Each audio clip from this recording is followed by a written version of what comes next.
Este é o chamado da alma, não para distrair você do mundo, mas para reconectar você consigo mesmo. Se você quer entender quem realmente é, permaneça. Respire. Observe. Vamos começar.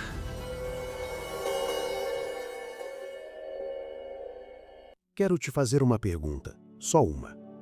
Você sabe o que está pensando agora? Não estou perguntando sobre o tema dos seus pensamentos. Estou perguntando sobre algo muito mais sutil, mais fundo. Estou perguntando: você consegue olhar para seus próprios pensamentos sem ser arrastado por eles? Porque tem uma diferença enorme entre pensar e observar o pensamento.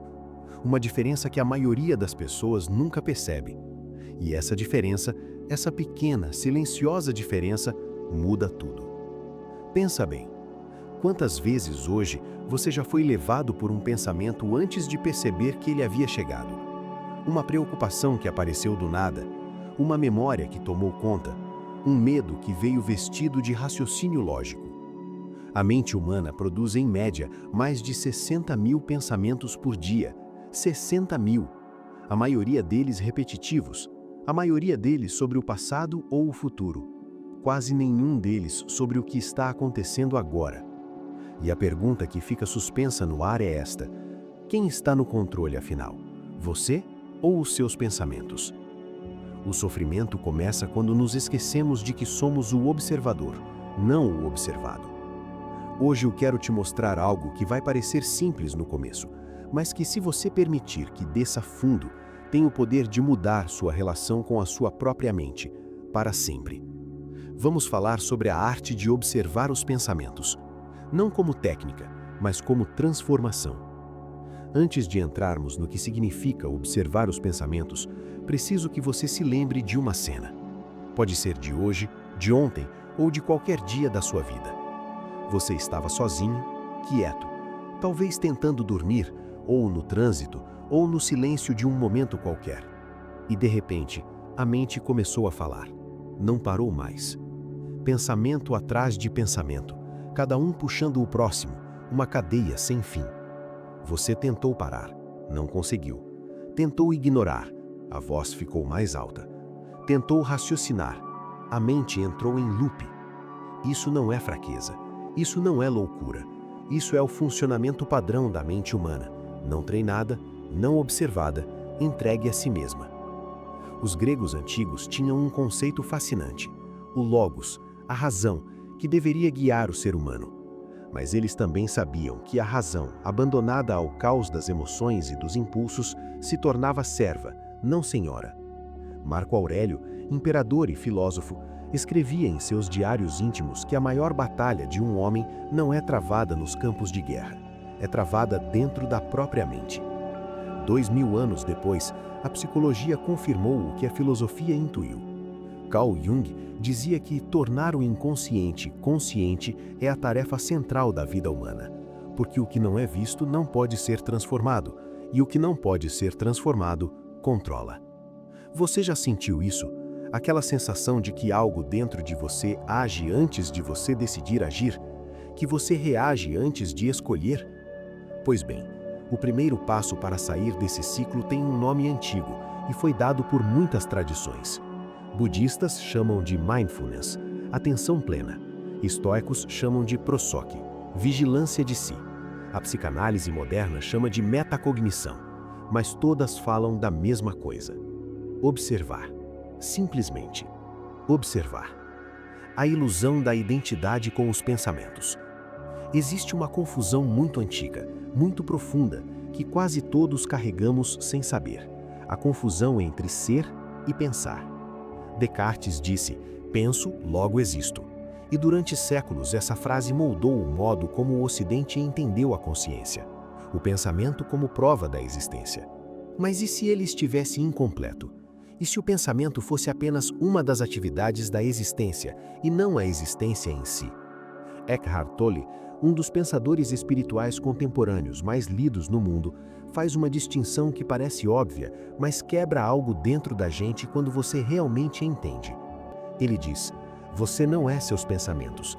você é aquele que os percebe. Pensa nisso por um momento. Se você pode observar um pensamento, então você não é esse pensamento, porque o observador não pode ser o observado. São dois, sempre foram dois. Mas a mente não quer aceitar isso facilmente. Ela se apega à ilusão de que tudo o que pensa é real, de que toda preocupação é um problema real, de que todo medo aponta para um perigo real, de que toda autocrítica é uma avaliação objetiva. Mas não é, ou quase nunca é. O barulho que chamamos de mente. Thich Nhat Hanh, monge budista vietnamita que ensinou meditação para o mundo inteiro, usava uma metáfora linda. Ele dizia que os pensamentos são como nuvens, e o céu, esse azul profundo, silencioso, sempre presente, é a sua consciência. As nuvens passam, algumas são leves, brancas, inofensivas, outras são escuras, carregadas de tempestade. Mas o céu não se torna nuvem, o céu permanece, o céu observa. A questão é que a maioria de nós vive como se fosse a nuvem, nunca como o céu. Nos identificamos com o pensamento ansioso e acreditamos que somos ansiosos. Nos fundimos com o pensamento de fracasso e acreditamos que somos fracassados. O pensamento chega e a gente simplesmente vira ele. Isso não é só poético, é neurológico. Quando um pensamento se repete com intensidade emocional, o cérebro forma rotas neurais. Sinapses que se ativam juntas, ficam juntas. O pensamento vira hábito, o hábito vira identidade, e a identidade vira prisão, silenciosa, invisível, que a gente defende como se fosse liberdade. É aqui que entra algo que preciso te apresentar com cuidado, não como moda, não como técnica de produtividade, mas como o que realmente é, uma prática de despertar. A atenção plena, o mindfulness de que tanto se fala hoje, tem raízes milenares no budismo, no zen, no yoga.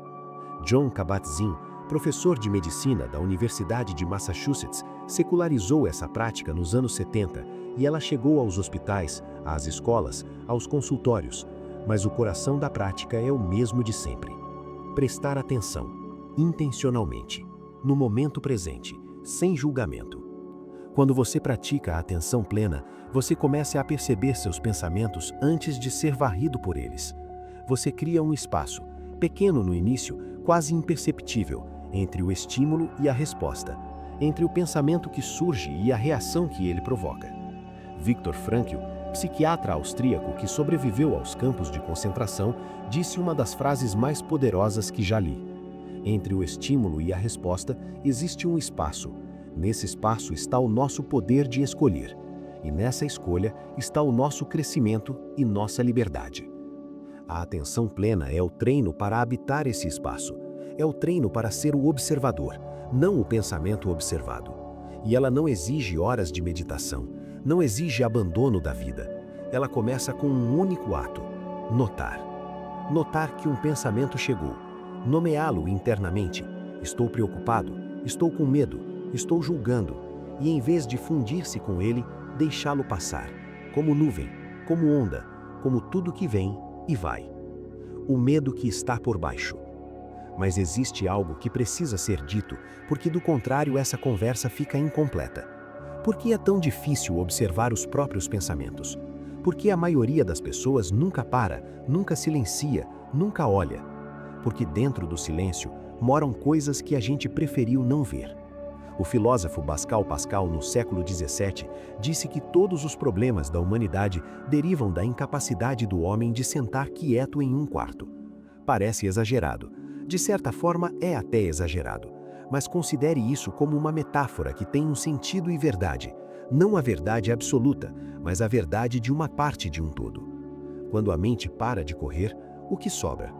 Às vezes, uma tristeza que não tem explicação, uma solidão que não tem nome, uma pergunta que você adiou responder por anos, uma dor que você tapou com trabalho, com tela, com ruído.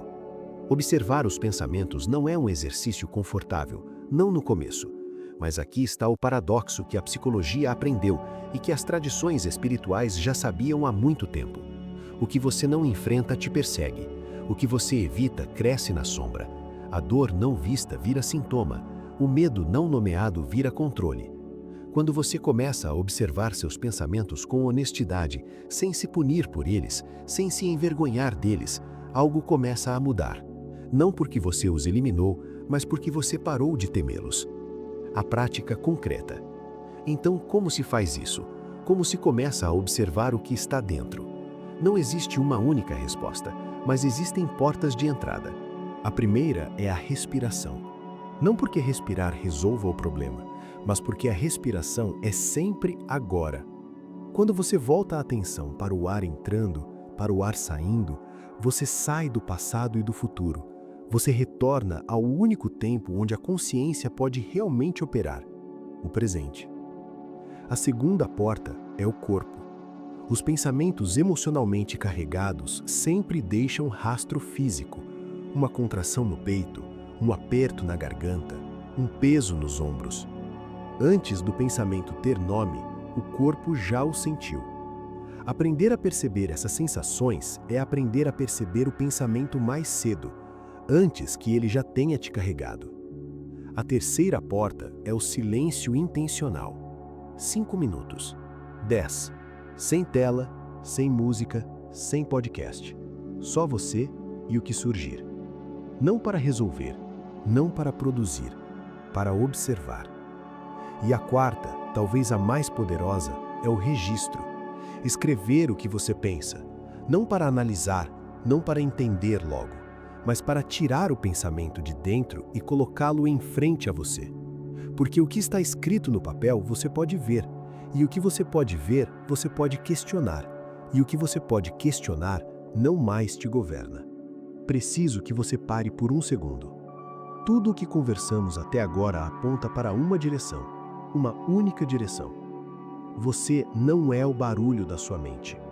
Isso não é uma afirmação motivacional, não é uma promessa fácil, é uma das coisas mais radicais que você pode reconhecer sobre si mesmo. Porque se você não é seus pensamentos, então você não é suas dúvidas sobre si mesmo. Não é a voz que diz que você não vai conseguir. Não é o julgamento que você faz dos outros, nem o que faz de você mesmo. Não é o medo que ensaia catástrofes.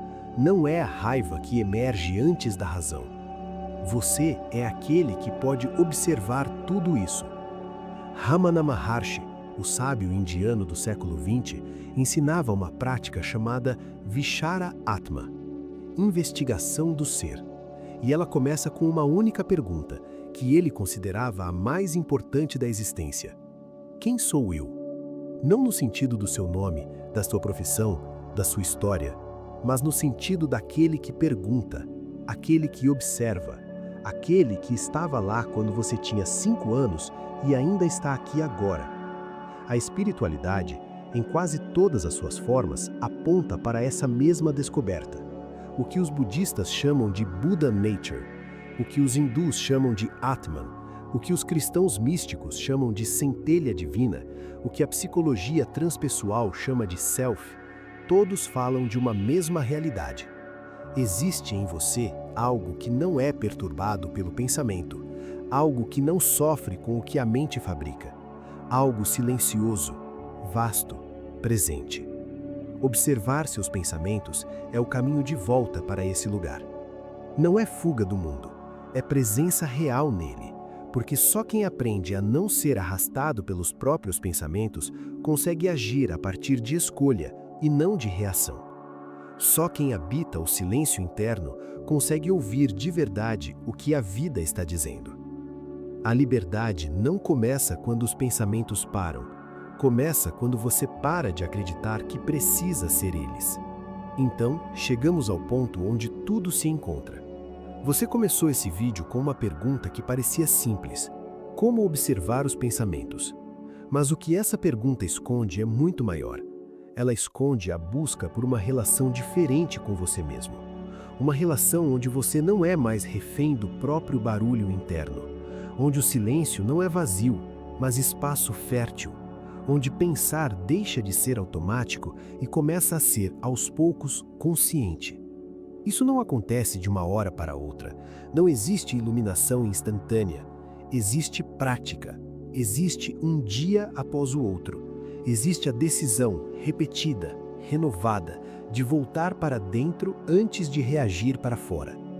E lembra o que conversamos no vídeo anterior sobre o apego ser a raiz do sofrimento? Pois observar os pensamentos é, em certa medida, soltar o apego a eles. É perceber que o pensamento chegou, mas que você não precisa carregá-lo como se fosse sua identidade. Cada pensamento que você observa sem se tornar nele é um pequeno ato de liberdade. Um grão de areia que, acumulado, muda a paisagem inteira. Hoje, em algum momento, pare. 1 minuto. 2. Feche os olhos se puder e apenas observe o que está passando pela sua mente, sem julgar, sem tentar mudar. Apenas olhe, com a mesma calma com que você olharia para nuvens passando no céu. Você não precisa entender tudo, não precisa resolver nada, só precisa ver. Porque o que você consegue ver dentro de você, você não está mais escondendo de você mesmo. E o que você para de esconder começa a se transformar. A consciência que observa é ela mesma o começo da cura. Esse é o caminho, lento, às vezes desconfortável, mas real, profundamente real. Se esse vídeo tocou algo em você, compartilha com alguém que também está nessa busca. Porque a consciência, quando encontra outra consciência, não se divide, ela se multiplica. E por falar em próximos passos nessa jornada interna, observar os pensamentos te liberta de ser varrido por eles. Mas existe um passo além, aprender a soltar de verdade aquilo que você já viu.